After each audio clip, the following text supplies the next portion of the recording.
Ku soo dhawaada xogo iyo taariikh ku saabsan keligii taliyihii Muslimka ahaa ee Idi Amin Dada ee dalka Uganda gacanta ku hayay 1971 ilaa 1979 ee galbeedka gobolka Niilka ee dalka Uganda 1925 wuxuuna dhalasho ahaan ka soo jeedaa gobolka Niilka ee dalka Uganda.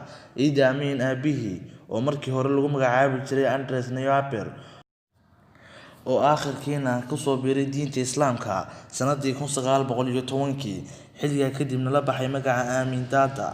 Idi Amin Dada waxaa korisay hooyadii Ati wuxuuna ku barbaaray deegaanka ay hooyadii ka soo jeedo ee gobolka waqooyi galbeed ee dalka Uganda. Idi Amin Dada wuxuu bilaabay barashada diinta Islaamka dugsiga Islaamiga ah ee lagu magacaabi jiray Bombo sanadii 1941 halkaasuu ka waday waxbarashadiisii cilmiga Islaamiga ah. Kadib wuxuu ka tegay isagoo ah fasalka afraad wuxuuna ku biiray askarta boqortooyada ee King's African Rifles ee xilligii gumaystaha Ingiriiska sanadii 1946 isagoo noqday kalkaaliye cunto. Idi Amin Dada intuu ciidamada Ingiriiska ku jiray waxa uu ka qayb qaatay dagaaladii Ingiriiska lala galay Burma iyo dagaalkii labaad ee adduunka, inkastoo uu sheegay in lagu khasbay ka qaybgalka dagaalka ee 1947.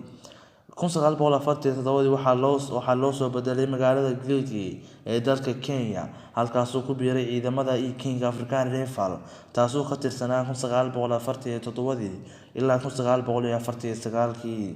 Isla sanadkaasna waxaa ciidamadu ka tirsanaa loo soo dhoofiyay dalka Kenya kuwaas oo ka qayb qaatay dagaalkii lagu magacaabi jiray Shifta War ee ka dhan ah jabhad Soomaali ah oo ka dagaalamaysay waqooyiga dalkaas ee Kenya. Idi Amin Dada waxaa kaloo ka qayb galay dagaaladii ka dhan ahaa jabhaddii Mau Mau sanadii 1952 ee ka dhacay dalka Kenya. Xilligaas isaga iyo qayb ka tirsanaa waxaa loo dalacsiiyay darajada ka hooseysa Sergeant iyadoo sanadkii 1953 si rasmi ah loogu dalacsiiyay darajada Sergeant. sanadii 1959 waxaa la siiyay darajada ugu sareysa ee la siiyo dadka madowga ah ee xilligaas ka tirsanaa ciidamada gumaystaha Ingiriiska ee loo yaqaanay Warrant Officer. Idi Amin Dada waxa uu ka noqday dalka Uganda 1960 waxaana loo dalacsiiyay darajada ciidamada ee kala hooseysa Captain, waxaana ka mid ahaa 2 askari oo ka soo jeeday dalka Uganda oo si rasmi ah loo siiyay darajada, waxaana isla xilligaa loo xilsaaray dagaaladii ku saleysnaa dhaca lo'da ee u dhaxeeyay qabiilooyinka Karama, Chong iyo Turkana oo kasoo kala jeeday dalalka Kenya iyo Uganda. sanadii 1962 xilliyadii dalka Uganda ay xorriyadda ka qaadanaysay boqortooyada Ingiriiska waxaa Idi loo magacaabay darajada Captain. isla sanadaasna 1963 waxaa sidoo kale loo dalacsiiyay darajada Major. isla xilligaasna waxaa loo magacaabay taliye ku-xigeenka ciidamada. Idi Amin Dada wuxuu ahaa nin jidh ahaan dhisan, awood ahaanna xooggan, isla markaana ahaa nin dheer oo ka dhex muuqday xilliyadii uu ka tirsanaa gumaystaha Ingiriiska iyo dhulka Uganda, isagoo dhererkiisa lagu qiyaasay 193 sentimitir. waxaana lagu xusuustaa inuu ahaa nin dhinaca ciyaaraha jecel isagoo ka tirsanaa kooxda ciyaaraha feerka fudud ee dalka Uganda sanadii 1951 ilaa 1960 isagoo sidoo kale ahaa nin ku fiican dhinaca dabaasha. wuxuuna sidoo kale ciyaari jiray ciyaaraha rugby-ga kaasoo qaar ka mid ah saraakiishii xilligaas joogtay ay ku tilmaameen inuu ahaa mid ku fiican ciyaaraha rugby. qaar ka mid ah ciidamada gumaystaha Ingiriiska ee xilligaas oo ay ku wada tirsanaayeen ciidamada ayaa sheegay in Idi Amin Dada oo sidoo kale ka mid ahaa ciyaaryahanadii ugu fiicnaa ee aan la ilaawi karin ee xilligaa ka tirsanaa kooxda kubadda cagta ee Hayes Football Club. 1965 ra'iisul wasaarihii dalka Uganda Milton Obote iyo Idi Amin Dada waxay ku heshiiyeen inay ka ganacsadaan foolka maroodiga, bunka iyo dahabka oo laga soo dhoofin jiray Zaire iyadoo loo soo dhoofin jiray dalka Uganda.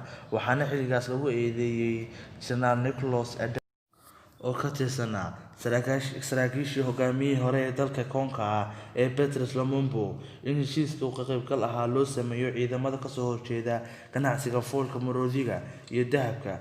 Idi Amin Dada ayaa si qarsoodi ah uga ganacsan jiray foolka dahabka maroodiga iyo dahabkaba. 1966 baarlamaanka dalka Uganda ayaa ka dalbaday dowladihii xilliga ee madaxda ka ahaa Edward Mutubi Mutisi isla markaana ahaa boqorkii Buganda ee la sameeyay baaritaano la xiriira ganacsiga qarsoodiga ah ee foolka maroodiga, bunka iyo dahabka oo xilligaa laga soo dhoofin jiray dalka Congo.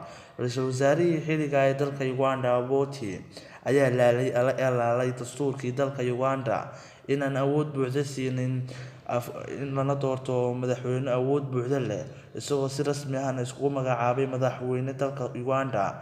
Waxaana meesha ka saaray awooddii xukuumeed oo ay lahayd boqortooyadii xilligaas ka talin jirtay dalka Uganda. Idi Amin Dada wuxuu noqday hogaamiyihii ciidamada xoogga dalka ee Uganda, waxaa baaba'day oo meesha ka baxday boqortooyadii Kabaka oo boqor ka ahaa Mutubi Mutisi, isagoo boqorkii xilligaas uu magangalyo buuxa weydiistay dalka boqortooyada Ingiriiska, isagoo ku sugnaa ilaa 1969 oo ku dhintay dalkaas Ingiriiska. Xilligaas wuxuu Idi Amin waday qalabaynta ciidamada, wuxuuna soo arooriyay qabiilooyinka Kakawa, Lugbara, Nubian iyo qabiilooyin kale oo ka kala soo jeeday galbeedka webiga Niilka ee dalka Uganda ilaa bilowgii qarnigii 20aad. Qaarka Nubian-ka oo xuduud la leh waddanka Suudaan, kaasoo ka tirsan ciidamada gumeystaha Ingiriiska, kuwaas oo asal ahaan ka soo jeeday dalka Suudaan kana tirsanaa ciidamada gumeyska Ingiriiska, iyadoo loogu adeegan jiray ka qaybgalka qabiilooyinka kale ee Afrika ee ka nool waqooyiga dalka Uganda iyo Suudaanba, inay taageero buuxda siin jireen hogaamiyaha.